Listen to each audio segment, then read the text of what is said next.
Hello again, everyone. Here we have gathered today again for a keynote speech from Parul Zaveri from Abhikram. India was once a beacon of opulence, a land that mesmerized the world with its treasures.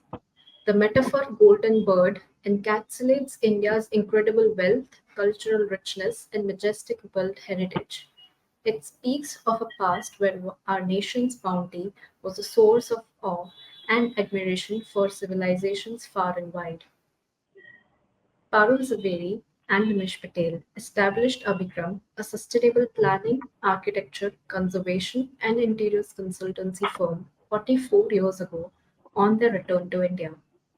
They are recipients of over 30 national and international awards for their works in conservation, passive cooling, adaptive reuse, sustainable buildings, revival and use of traditional materials, technologies, arts and crafts, and the state of new buildings, thus building livelihoods for sidelined traditional artisans and craftspeople. They have drafted policies for conservation of cultural heritage for towns, cities in Rajasthan, and for the state of Gujarat. They have been serving on advisory panels of government in their field of expertise like heritage commitments, national building code, education, etc. Some landmark projects by Abhikram include the Torrent Research Center, Ahmedabad, which is the largest passively cooled building in Asia. The Oberoi Uday which is located in Udaipur, it's a recipient of over 100 international awards in the Best Hotel and Resort category every year consistently since it's opened its door for the people. I welcome you, ma'am. Thank you so much for being here today. Thank you. Hello, everyone. Let me first thank IDA for inviting me to give the keynote speech. And I'm sure from somewhere, Nimish is also joining me and all of you to share his and my thoughts with all of you. Well, now the topic being talking about communities and our golden bird, I'd like to first start with the quote by the author of Democracy's Edge. Community is for nurturing human connection, which is essential for our survival. We wither away outside of community. It isn't a luxury, it is essential to our well being. I think we have seen, all of us have seen and felt this and gone through this during our painful period of COVID, right? So it's good that we can start connecting again. The technology has given us these platforms, and probably that helped us to survive during such difficult times, which were very difficult for everyone. One just received messages when a friend had died, someone you knew had died, and so on. So that's where, whenever I look back at architecture, education, our design attempts, the always the imageries that come back to me are of my childhood. I grew up on western side of Ahmedabad, in a society, a very nice sprawling society. It was a rented house. We were on the first floor with huge terraces around. And we had our relatives and friends living in the old city. So we spent a lot of time during festivals like kite flying and other festivals. Our joint community had many festivals celebrated there, as well as just going and spending vacations during that time, summer vacations especially. And one did not feel the heat, neither on the streets nor in the houses. And then you had these, Sabarmati River was active in different periods of whether it was dry or it was flooded or there was less water. It was always there, something was going on. And these were the chipas with whom we were always connected. If your dress had faded away, you could just go to someone, or there would be someone visiting these houses and the societies and asking you, do you want to get anything printed? Unfortunately, in these modern times, we've lost all that. Then, as a community, one also visited many temples, many historic cities, where the experience was the same of really enjoying that community life, moving around, that nice cool spaces, whether you were in Udaipur or most of the Rajasthan cities, towns, and in Gujarat villages and other towns as well. So the foundation of the conduct before I joined SET since my childhood were laid down by my parents and my elder sister. She was 16 years older to me. And they have been the anchors of my life. And they taught me to be ethical and humble under any and all circumstances. So even if you got a prize and you had to, tell them, it was like, okay, it's okay. It's just fine, you're just one of them. You were never like celebrate and this and that, but they appreciate, but not the way we celebrate now. Dr. Vikram Sarabhai introduced me to the world of alternate energies. His daughter was a very close friend of mine, or is a close friend of mine. His wife, Mrinalini Sarabhai and Nirubai Desai, introduced the world of arts, crafts, traditional architecture, and sustainability. And then this is what we have the imagery of architecture here, School of Architecture. You have Doshi sitting right there, Nimish and other students, and Sukumar Bhai, whom we lost recently, also is there. And this is the way when we used to have many classes. Those were the days. And because of Corbusier and Kahn, this is what we had. This was the imagery, and we worshipped them at that point in time. Uh, we also liked, we also found peace in our in Gandhi Ashram.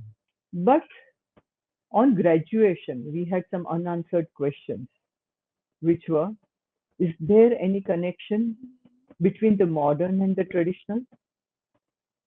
Should there not be one? Because these buildings that we went to, users were full of complaints. We, at least in School of Architecture, with all those thick walls, did not really feel the heat. But we also had built a new house for ourselves, which was brick, cement, and concrete, which was not as comfortable as our old house in the other society, which was built with lime and brick.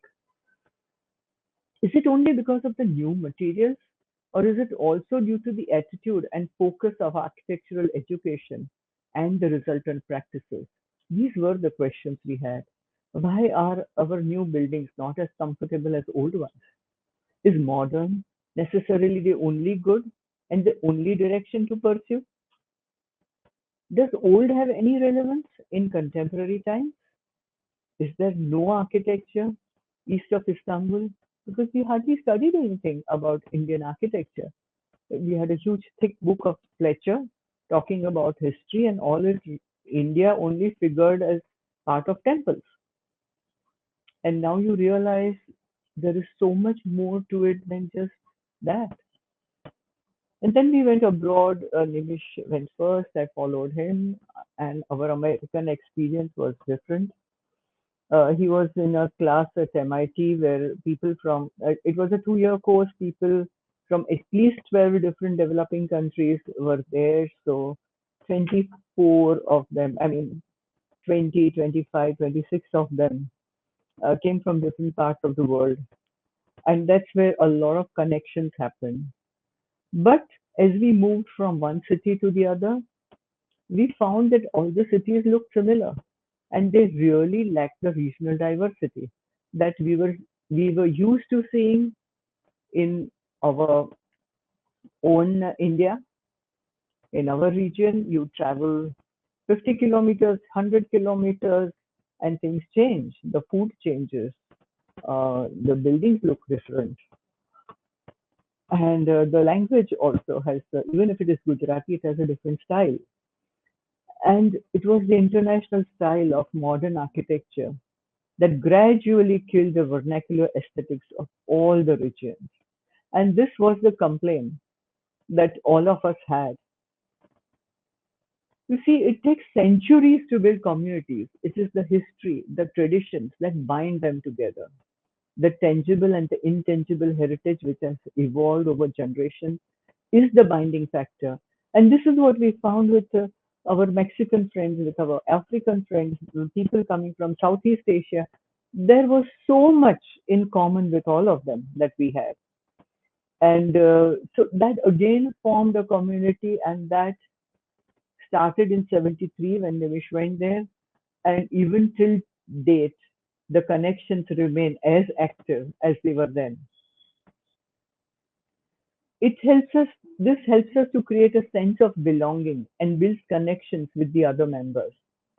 And thus, we even today connect with these people in different parts of the world, but everyone had the same complaint. Why is it that America is so drab? But I know the same thing has happened to us. That was also the time when China opened up, as well as uh, yeah, emergency was declared here in India. So the Pakistanis, Bangladeshis, and Indians all came together. And when we were discussing, we were all discussing about such common things. We all shared a common history. So when we returned to India, the foundations of our conduct were one, what we had learned from Professor Doshi at CEPT, just always to ask the question why not, and to fly without fear. From Professor Horacio Caminos at MIT, we learned to ask why and to keep our feet on the ground. One person taught us to fly, and the other person taught us to keep our feet on the ground.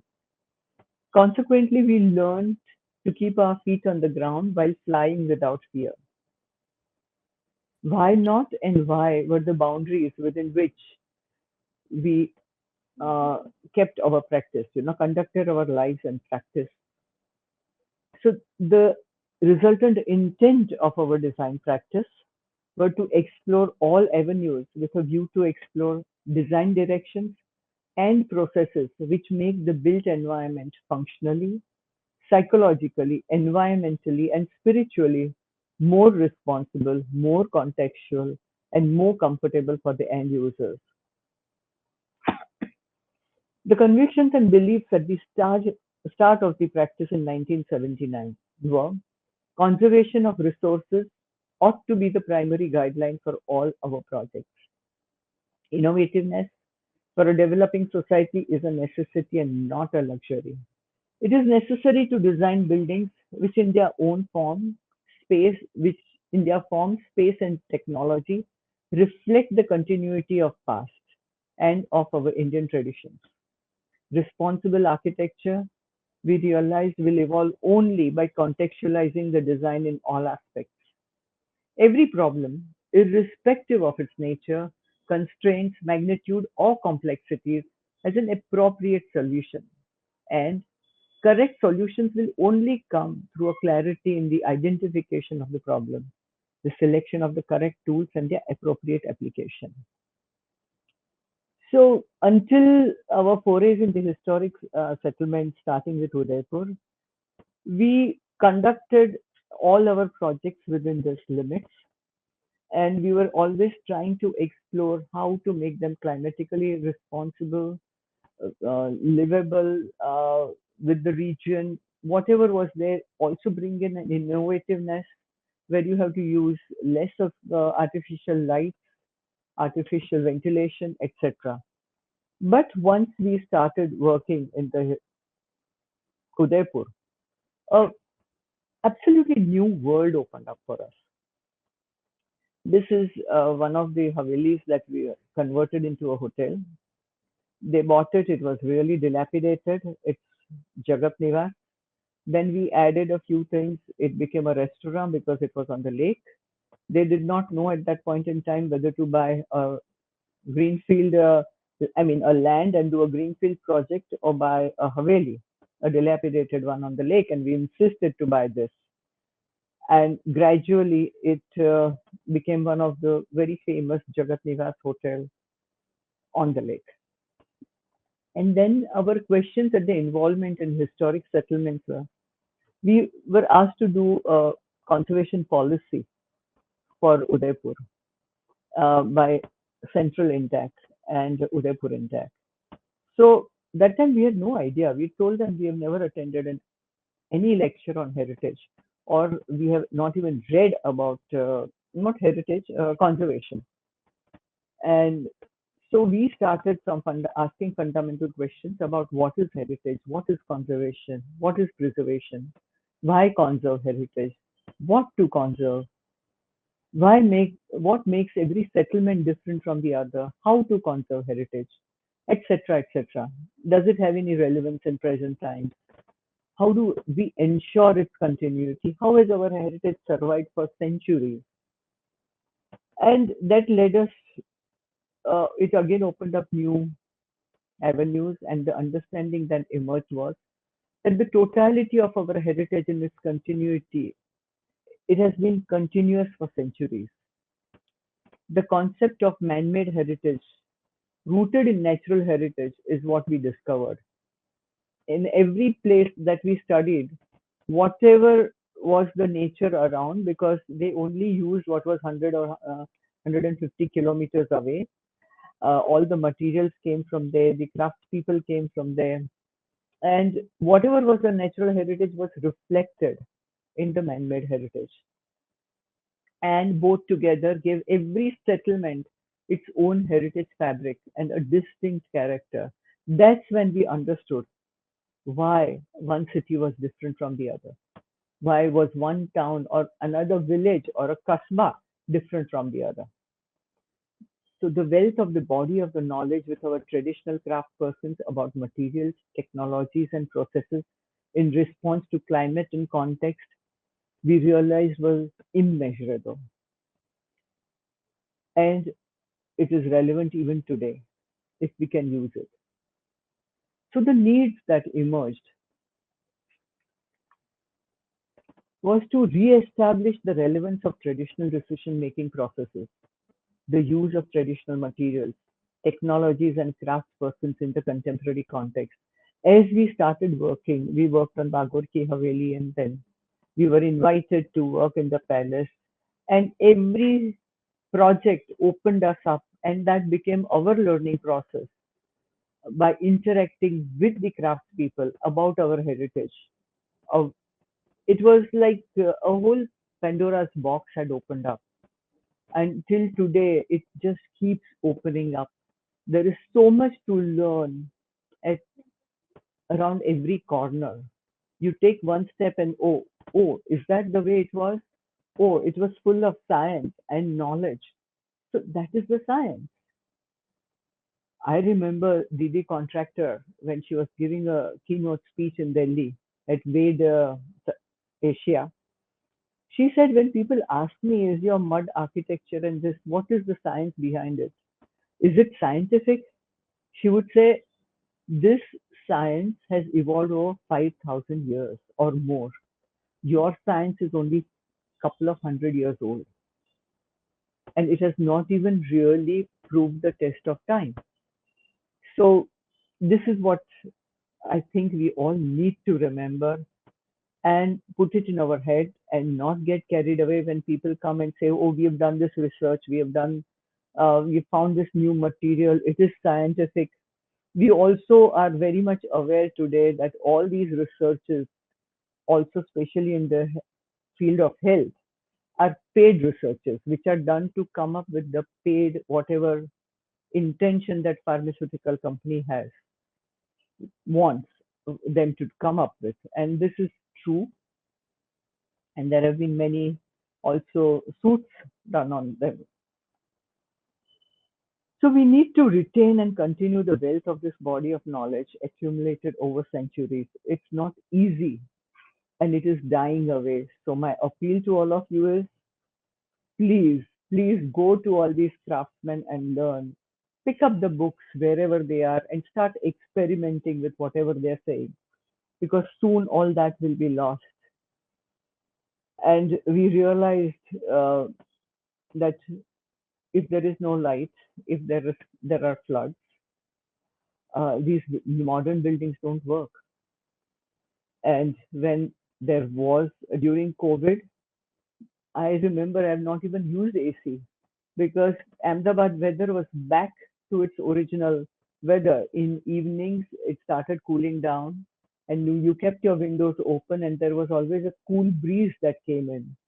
Even during daytime, one hardly used the air conditioner. So we need to rethink. We need to go back to the roots for our future progress by attempting to bridge the gap between the past and the present.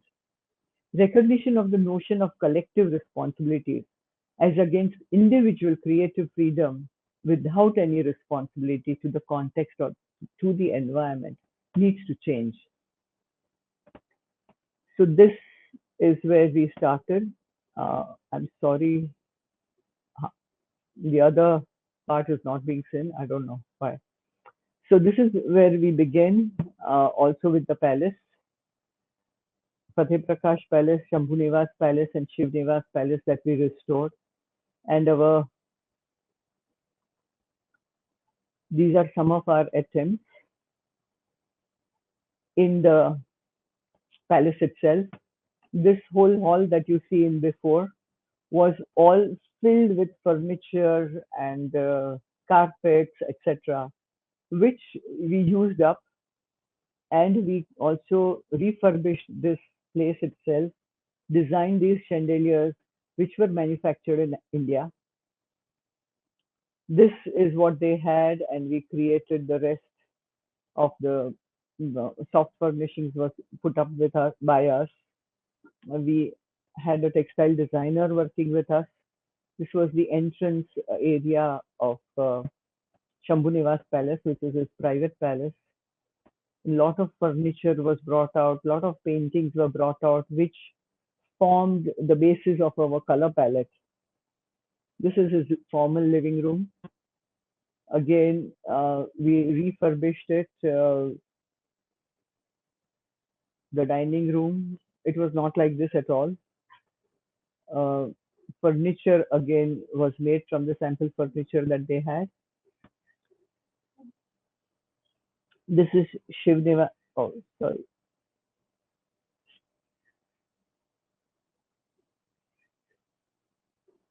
The Shivnivas Palace room. We were given this room with 20 feet height, and we were asked to do something there. We slept in that room, and we realized that we needed something which was closer so to us when you sleep. During daytime, it's okay. So we created this canopied bed, and everything there was done by the local craftspeople. The flooring was changed, the fountain was done, cut from a single stone. All these things, this is hand cut jali work done at that time. This is 95, 96. This is patardi work, what you call white metal, and that the headboard is done in white metal with casted, which was casted in Ahmedabad and put together by the craftsmen in Udaipur. These are all different techniques that we learn about making a die and creating this. I again had a textile designer whom I asked her to design something that would go with the room. This is carved on wood and then the pattard is hammered on it. This is again dye-based craft. Then she also designed the screens and our she printed them. The cushion covers, the bed cover was embroidered. So how did we understand the historic context beyond this? We realized during this process the cause for the other diversity. We always were taught that there are 4 to 5 different climatic zones in India. But then we learned later on from Gaurav Shore of Swaraj, there are 16 climatic zones. which bring about such a diversity, and 155 soil types, which creates 22 agroecological regions and 31 food types. So each region having its own traditional food palette based on its local climate, soil, and agricultural produce, centered around its seasons, focused on healthy living. I'm sure you're aware of our traditions where what you can eat when, what kind of food should be eaten in which season, and all that is scientific. From these emerged our local traditions, food palettes, festivals. Even festivals are a result of that. The materials and building typologies and technologies, arts and crafts, which have been developed over centuries. There is a lot of thinking, a lot of science, a lot of experimentation that has gone into it. And it is done by community support. We should not forget that. Even today, we have 6,400 communities, 1,618 languages, 16,000 dialects, 31 food types, and 27 major festivals, 7 religions, 29 states, and 1 country. Don't forget that we are still, with this diversity, we are one country. And do we want to get away from these diversities? Don't you think this is something, a treasure that we need to revive, which has gone out of our life? And it, it went out of our life for a specific reason. The colonial rulers have done the same thing everywhere else, wherever they ruled. They wanted us to feel inferior, and they coveted all the goods that came from India and Southeast Asia. And they were spending a lot of money here, which they did not want to. And that's why they came to control us so that they could keep us under their thumb and keep making the money. And they wanted us to feel bad. I'm sure all of you have read that note by Macaulay that did do rounds a few years ago, and it keeps surfacing on even WhatsApp quite often. That it was he traveled from north to south, east to west, and he said that he did not find anyone that who was uneducated. All our villages and cities were very clean, and there were no conflicts at that point in time here in this country. That was maybe a golden period, and that's why we could sell, make a lot of things and sell them abroad. And he said, if we want to rule them, we have to make them feel inferior. Their languages have to be, nullified in the sense that we have to impose our language. We have to impose our ways into their lives so that they can feel inferior. And we still are not out of that colonized minds that they left us with. See, the more diverse the ecosystem of a forest is, the more it flourishes, which eventually sustains itself for longer than anticipated time. The fact that the culture of the Indian subcontinent has been able to survive is because of its diversity and receptiveness and adaptive approach towards the strides of change. We change, but we don't cut across that cultural traditions that we have, which the modern, not just architecture, modern ways of living have done. They want to unify the whole world so that they can sell their products. We have to understand that. India has never attacked other countries, nor have we ever attempted to even impose ourselves on others.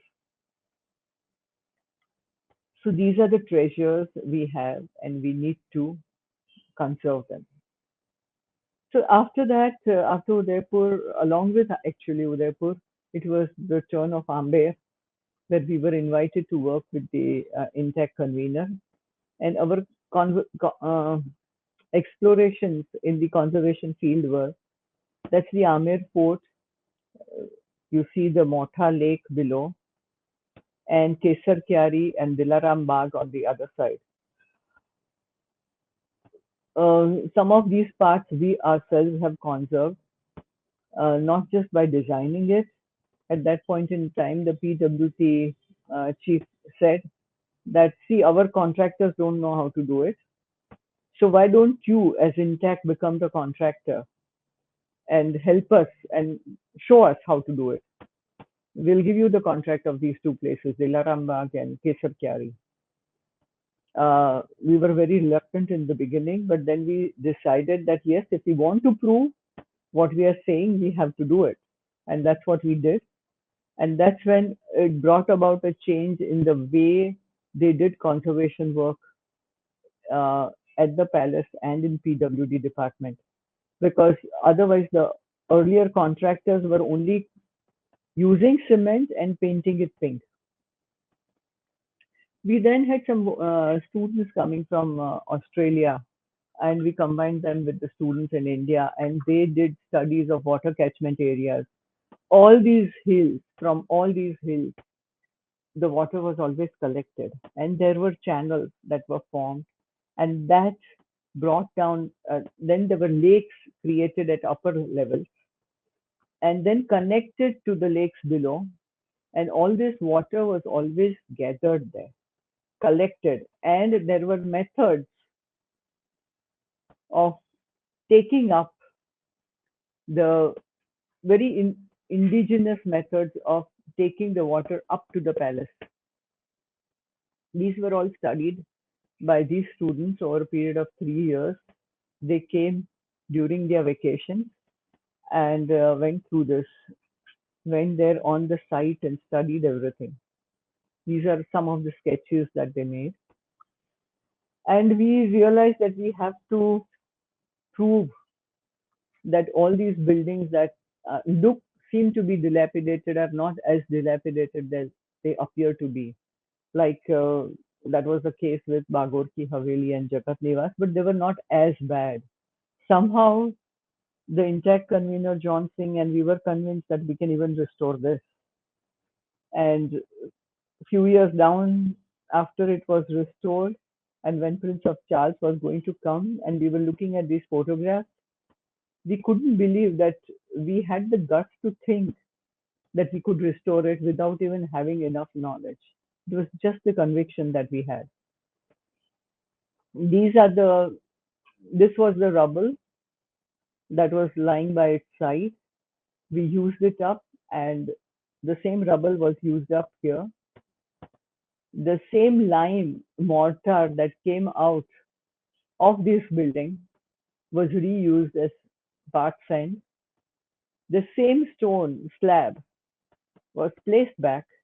This is a 600-year-old Haveli, something like that. And you can reuse it, you can refurbish it. And today, what's happening? What do they tell us? That the life of the building is only 35 years. So, what are we doing? We are just creating more and more junk all around us, which is not even biodegradable. Whereas all this was biodegradable, it is, and it is reusable. All these niches, the craftsmen would ask us, इसका क्या करना है? हम कहेंगे हमको तो कुछ मालूम नहीं है, हम तो आपके स्टूडेंट्स हैं, आप ही को हमको सिखाना है, आप ही करें जो आपको करना है, आप बताएं आप क्या करेंगे, हम आपके साथ हैं. You are our teacher. There's nothing wrong in saying that. When you don't know, you might as well say that, and we are taught to believe and taught to say that we know everything. Actually, when you come out after graduation, you know nothing. You realize you know nothing. When you start working and you go to the site, but we still want to keep that facade that we know everything. So when the first craftsman we could find, it took 3 months to the client to find a craft person. And we said, बस इस मकान को बचाना है, आप कर सकते हैं? He said yes. पर आपको सही तरीके से बचाना है? We said yes. And we couldn't believe.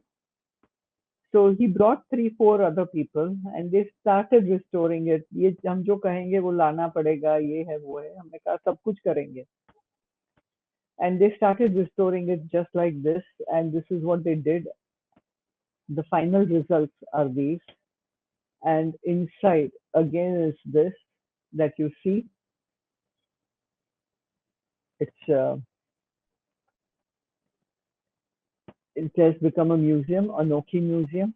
It was first called Chawar Palki Walo Ki Haveli, and now it's become the Anokhi Museum. All of it was restored by the craftspeople.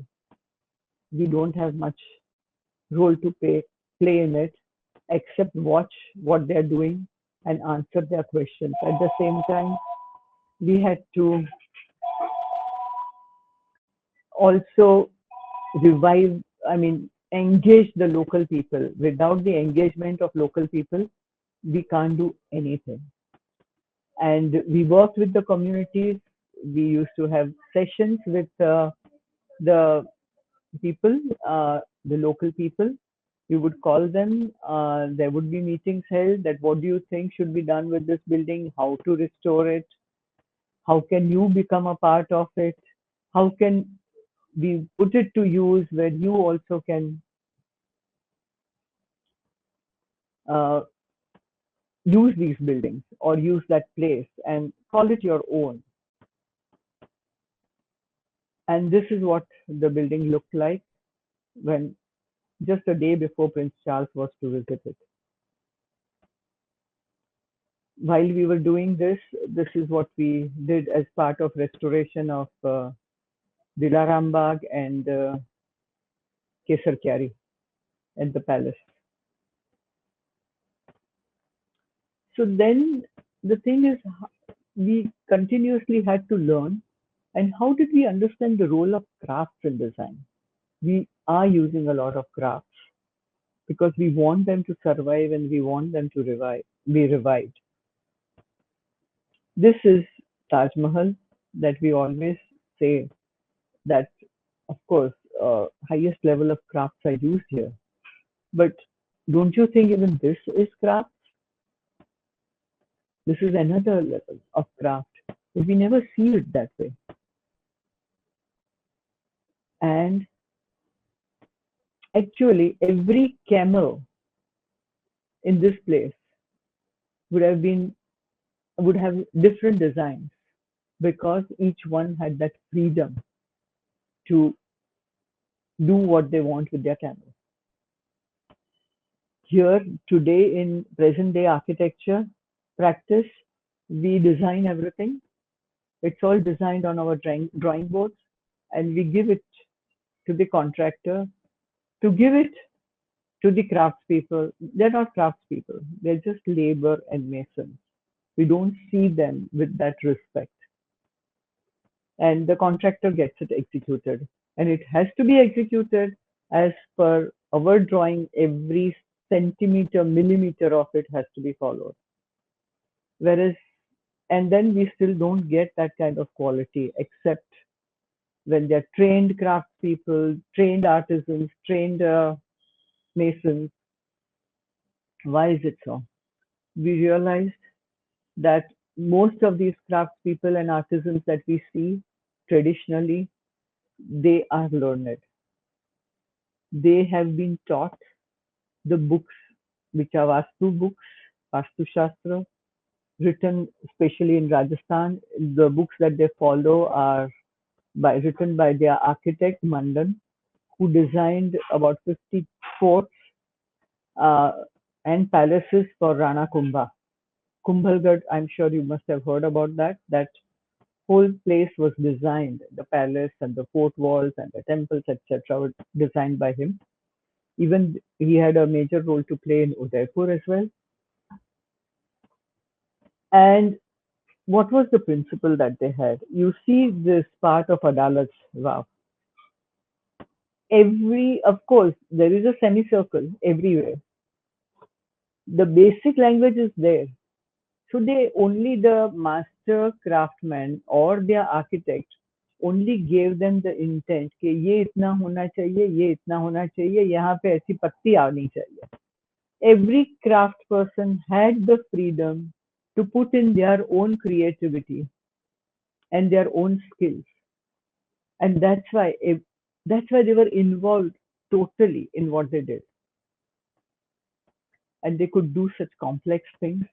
And yet, when they all that is put together, there is a harmony in it. They are different and yet harmonious. Can we make our buildings look harmonious in one city? Not even on a street, because we want to stand out like a sore thumb.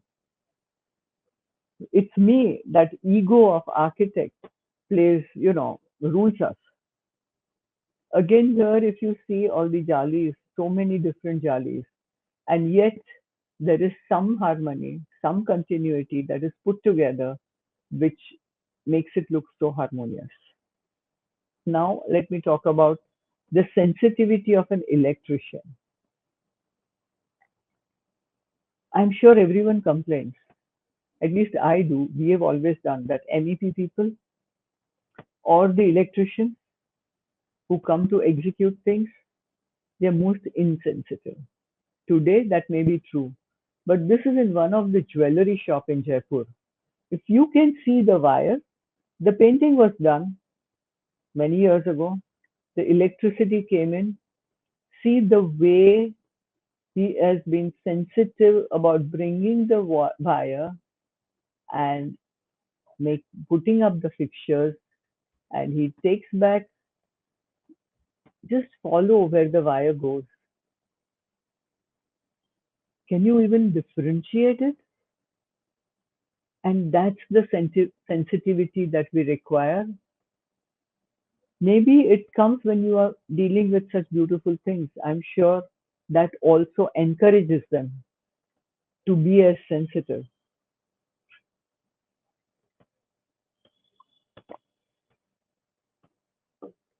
So, with all these learnings, the understanding of the crafts that followed were that crafts were always an integral part and integrated with the design and construction processes. You can't add a craft later on. Even while you're designing that place, you know what crafts are going to come. Crafts enhance the value of the product. Crafts has the capacity of enhancing the value of the product. Use of crafts increase the options of creating greater variation in design.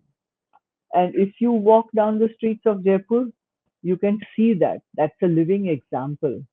There are jalis, there are openings, but none are the same from one building to the other. And that harmony catches your eye, and one realizes the value of it.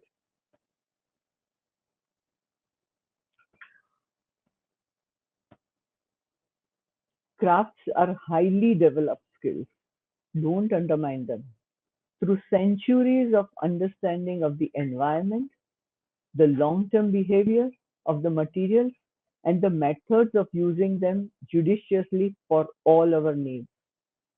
At one point in time, we still have that options to a great extent, and that is you can have your own carpenter, you have your own tailor, you have your own mason. More so, you have your own craft person who can do nice carvings for you, or whatever you ask him to do as a takery work or woodwork or plaster work or even in the stone. But the Westerners don't have that option anymore.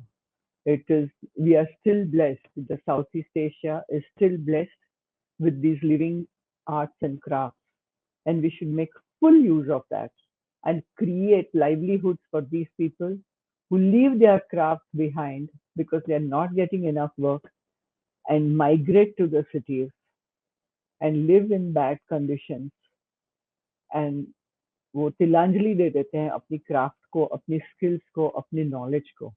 And who are the culprits who do that? We designers.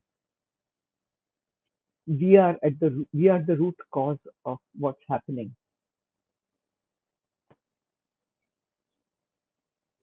We have seen that lime is one material.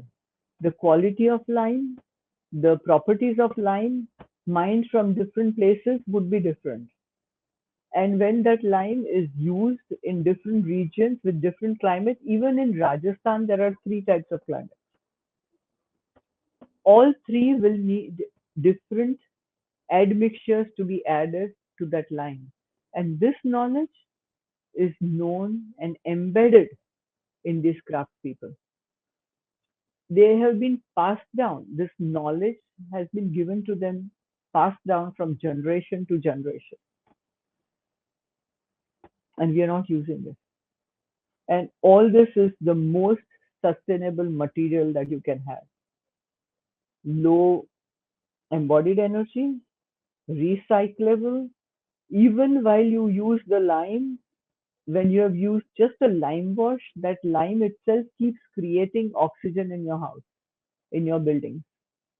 And that's how, if you walk into a building which was made from lime, plastered with lime plaster, made in lime mortar, you will feel the there is a difference in the air in those places. It's a purer air that you get. Crafts again were integral to architecture till the Art Deco period, disappeared during modern architecture movement and have reappeared recently more as articulation and fashion rather than integral part of architecture. We have to realize that it has to become part of architecture. We realized we needed to integrate them even in interior design processes because they embodied as well as represented the wealth of body of knowledge which was neither fully documented nor documentable. This knowledge is a very important aspect of our cultural heritage. Efforts to conserve our cultural heritage have so far focused extensively on preservation and conservation of the products, of the buildings, but we don't see the processes that need to be conserved. They are not termed as part of the heritage. It is the process which made the product worthy of being called a part of the heritage. Many such processes still survive in India in different regions and are heading for extinction. This has been the result of no other reason than a lack of their use because of a lack of our own familiarity with them. I urge that all institutions should teach about our crafts. And why are we looking towards West? Why can't we look at ourselves? Why can't we look at Southeast Asia? As Indian architects, we felt it was our responsibility to work towards ensuring the continuity of its wealth and this body of knowledge. It can only happen if we continue to use their skills. So we started increasing use of crafts in all our projects. Even when we have done touch the stone with people, IIA and triple ID of Baroda and Ahmedabad, and then Indore recently this year, we make them take an oath that they should use at least one craft in each of their projects. And that is the only way the craft will survive. We also realized that we have little idea of how mud, stone, wood, lime, bamboo were used. And a lot of these materials are not only recyclable, you can grow wood, you can grow bamboo, cane, and you can recycle the stone and metals and the mud as well. We only had our experience and learnings to draw from to achieve this objective. What we did first was to bury our ego deep into the ground and began to work with greater humility to promote the notion of collective responsibility as against individual freedom. We have to realize this idea of the architect, the great, which is also done by our social media, the magazines that you get, they're only talking about the architect, creativity of this architect. He, earlier, you hardly came to know the name of that architect. Can we go back to that? We accepted that the craft persons had more knowledge than us about traditional materials and even when they use them in the contemporary context.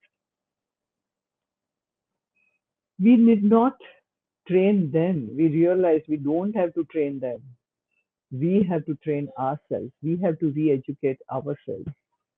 As was observed by us, the traditional processes began to offer opportunities for creative inputs at all levels of implementation. So, the craftsmen are always part of our design team. We come up with a concept, we discuss it with the craft people. And it's a design team that combines our clients, our craft person, and us. And this is the way you can bring out best from these craft people. Our attempts in the use of traditional materials, technologies. This is how we learned how a stone slab is done. They use the stone putties wherever it can't span that long. There is a steel beam put in. And later on, when we were researching for the Oberoi Udavilas, we had got the stones to be tested. We realized that these stones are weak on impact, and that is why when they're dressing them up, all the wastage is put in concentric circles so that the impact spreads of anything that falls on it, the impact spreads. On top of it, this concoction is poured. This is pure lime, and to that is added the other additives, which make it stronger, which binds well. And this is the slab that is being done. After laying this slab and this layer, the ulta kullad is laid there for insulation as well as to give it, make it thicker. And then again on top is the lime.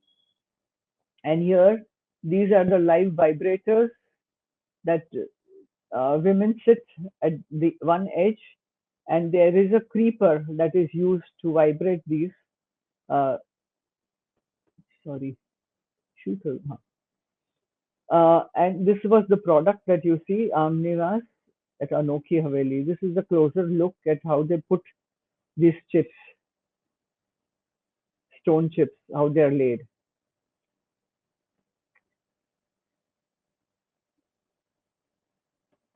That is Amnivas for you. Then we experimented with mud for one of the directors of Cadilla. The mud was dug out from the same place, and these craftsmen came from Kutch, and we learned about the properties of the wood, of the mud, of the chikni mitti that they come up with. I think we're short of time, so I'll have to rush. Again, if you see these projections that you see in the wall, they are done every day. It's only mitti without any reinforcement. They just add 1 inch or 2 inches of it every day. So when you're working with a craft person, you don't have to get a contractor involved, and you don't have to worry about when to buy what material. They will give you, वो कह देंगे कि हाँ इसको process करने के लिए 2 महीने पहले खरीदना पड़ेगा या 1 साल पहले करना पड़ेगा, and we will manage it. This was also the Oberoi design for Jaisalmer. But what I want to show you is the craftsmanship, that each piece was done by different craftsmen, but when put together, look at the finesse with which it is done. Look at these crafts. The brackets that you see, they only costed at that point in time 1500 rupees. Again, two craftsmen doing this carving, and it matches perfectly. Look at the lintel. Do you see anywhere in the joint a cement or lime? This is all done in lime. You don't have to tell them all this. They're aware of it. This was again a residence of recycled materials near Gandhinagar. The exterior plaster is in mud. We wanted to create shadows so that it heats up less. And then the lady who was working there, she had a mirror in her odhana. So she picked up the mirror, took out the mirror, and put it in between. And that's what you get. And that plaster has survived, mud plaster has survived with this about 4 feet of projection of the roof for 20 years. I can't believe it. And most of this stuff that you see is all recycled material made from flooring, etc. This is our own house, passively cooled. Again, we have used recycled materials wherever we could in the flooring, that is China mosaic. The woodwork is done by craftspeople. The structural engineer had given two more columns and also a column for the staircase, and our craft person, carpenter, said, if you can trust me, I will tell you, you don't need a single column here. We said, okay, let's experiment. And it has stayed for 22 years. These are the colors that you get from natural stones, etc. And this is the brick that he made for us to select what colors we want in our room. Not exactly on the walls, but in some elements that we had designed. It's like a color plus ad.